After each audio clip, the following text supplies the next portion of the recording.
Basically, schizophrenia has three legs to it. It's genetic. There's a genetic component to it. There's a biochemical component to it, and there's a stressor. And when you have those combination things, schizophrenia can come about.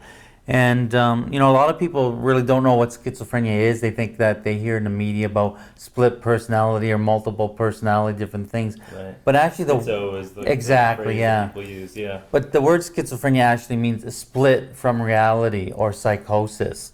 And schizophrenia basically has what's known as positive symptoms and negative symptoms.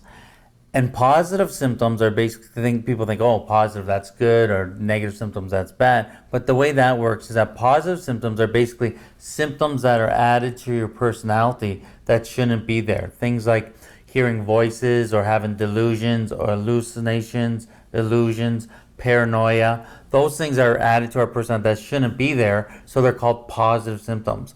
As well with schizophrenia, you have what's known as negative symptoms or deficit symptoms. And those are the things like lack of motivation, lack of energy, emotional bluntness or an emotional blandness. You have a lack of joy.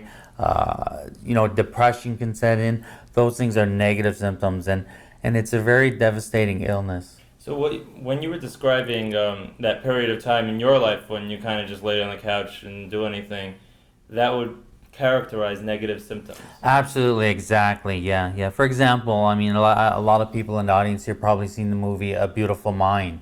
And remember when Russell Crowe was in the seclusion area, he was kind of digging out his wrist, thinking that somebody put a transistor in there or was spying on him.